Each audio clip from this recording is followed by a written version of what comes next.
दुनिया के लिए आज भी रहस्य है ये इंसान। आसमान खा गया या जमीन निगल गई, कहां गायब हो गया सबसे मशहूर हाईजैकर।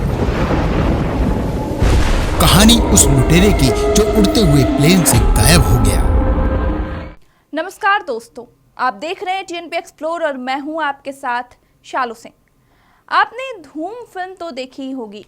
कैसे धूम की सारी सीरीज में चोर आंखों में धूल झोंक कर सारे सामान उड़ा ले जाता है और लोग देखते रह जाते हैं। बिल्कुल आज जो कहानी आप सुनने जा रहे हैं वो भी ऐसी ही रहस्यमयी है, जिसमें से चोरी तो हुई लेकिन चोरी करने वाला कहां गायब हो गया ये आज तक पता नहीं चल पाया है।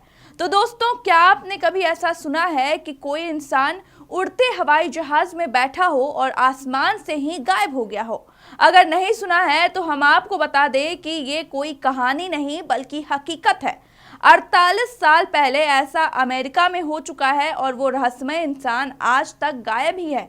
क्या है पूरी खबर जानने के लिए आपको ये वीडियो लास्ट तक जरूर देखना होगा। नवंबर की सर्दी, जब लोग यह सोच रहे होते हैं कि उन्हें किसी तरह से रजाई के अंदर एक कप गर्म चाय मिल जाए, उस वक्त अमेरिका के एक शख्स फ्लाइट 305 को हाईजैक करने की योजना बना रहा था।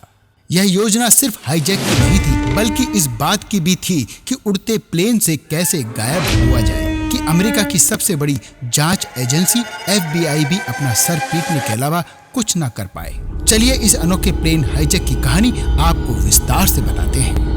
एयरपोर्ट से शुरू हुई थी कहानी। तारीख 24 नवंबर 1971।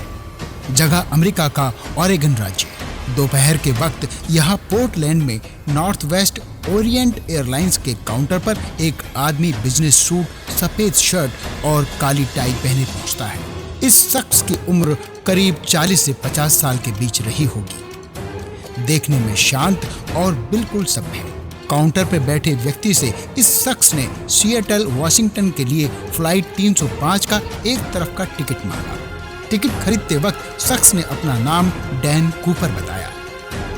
इसी डैन कूपर को आज पूरी दुनिया हाईजैकर DB कूपर के नाम से भी जानती है। काला सूटकेस लिए एक शख्स प्लेन में चढ़ता है और बिना एक शब्द भी बोले प्लेन हाईजैक कर लेता है। उसकी मांग $2 लाख, वरना वो प्लेन को बम से उड़ा देगा। सरकार हरकत में आती है, प्लेन को उतारा जाता है और लोगों की जान बचाने के लिए पैसे पहुंचा दिए जाते हैं। हालांकि एक और चीज थी जो हाईजैकर ने मांगी थी, वो थी पैराशूट। प्लेन एक बार फिर टेक ऑफ करता है। हाईजैकर पायलट से कहता है प्लेन को मैक्सिको ले चलो। पायलट कहता है फ्यूल कम है, रिफ्यूलिंग के लिए एक बार फिर उतरना होगा। हाईजैकर मान जाता है, लेकिन इससे पहले कि प्लेन ईंधन भरने के लिए लैंड करता, बीच हवा में प्लेन का दरवाजा खुलता है। पैराशूट बांधकर हाईजैकर बीच हवा में प्लेन से छलांग लगा देता है और गायब हो जाता है। लगभग 50 साल की तहकीकात के बाद दुनिया के सबसे ताकतवर देश की एजेंसी के पास सिर्फ एक नाम बचता है, DB कूपर। आज हम आपको सुनाएंगे कहानी अमेरिकी इतिहास की इकलौती हाईजैकिंग की जो आज तक सुलझ नहीं पाई।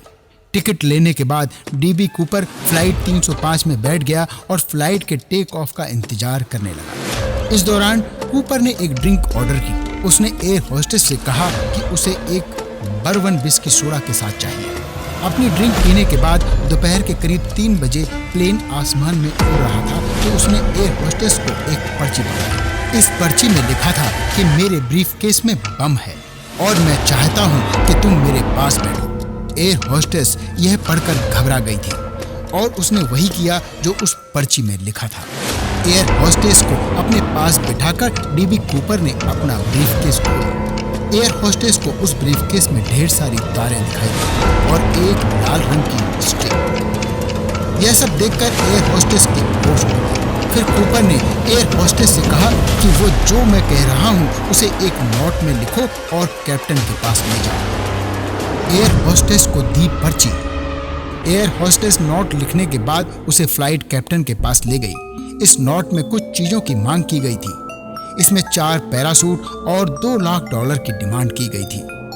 हालांकि इस डिमांड में सबसे ज्यादा हैरान करने वाली बात यह थी कि डीबी कूपर ने $2 लाख के सभी नोट $20 के नोटों में मांगा था। हवा में गायब हो गया कूपर। फ्लाइट कैप्टन ने एयर होस्टेस की हालत और नोट में लिखे डिमांड को देखकर यह समझ लिया कि मामला कितना गंभीर है। फ्लाइट कैप्टन ने सारी बातें अपने अधिकारियों को बताईं और फिर तय हुआ कि कूपर की मांग को मान लिया जाएगा। इसके बाद कैप्टन ने फ्लाइट को सिएटल में लैंड कराया और कूपर को 36 यात्रियों की रिहाई के बदले पैसों से भरा बैग और पैराशूट दिए गए। हालांकि प्लेन में अब भी चालक दल के लोग बंदी थे। प्लेन सिएटल से फिर उड़ा और आसमान में गायब हो गया। कुछ देर बाद कूपर ने पायलट से कहा कि वह प्लेन को मैक्सिको सिटी की ओर ले चले। प्लेन मैक्सिको सिटी की ओर मुड़ गया। उस वक्त रात के करीब 8 बज रहे थे। प्लेन अभी भी मैक्सिको नहीं पहुंचा था, बल्कि वो सिएटल और रेनो के बीच उड़ रहा था। तभी कूपर ने प्लेन के पिछले हिस्से का दरवाजा खोलने को कहा और पैसों से भरा बैग लेकर पैराशूट के साथ कूद गया। कूपर के कूदने के बाद पायलट ने प्लेन की सेफ लैंडिंग कराई। इसके बाद FBI ने उस पूरे इलाके में पड़ताल की और उस हाईजैक की जांच हुई, लेकिन FBI के हाथों कुछ नहीं लगा। आज इस मामले को 53 साल से ज्यादा का समय बीत गया, लेकिन डैन कूपर के बारे में किसी को कुछ नहीं पता लगा। इस पूरे मामले में FBI ने लगभग 800 लोगों से पूछताछ की, लेकिन अंत तक उनके हाथों कुछ नहीं लगा। हालांकि FBI बार बार यह बात जरूर कहती रही कि उस रात कूपर जहां कूदा था वहां जिंदा बचने के चांस नहीं है। FBI इसके पीछे तर्क दे रही थी कि कूपर जो पैराशूट लेकर कूदा था वो खुला ही नहीं था। पहले तो लोगों ने इसे FBI की नाकामी बताया। हालांकि 1980 में एक लड़के को उसी इलाके के पास जहां कूपर कूदा था एक बैग मिला। इस बैग में ढेर सारे सड़े हुए $20 के नोट थे। ये नोट उसी सीरियल में थे जो कूपर को दिए गए थे।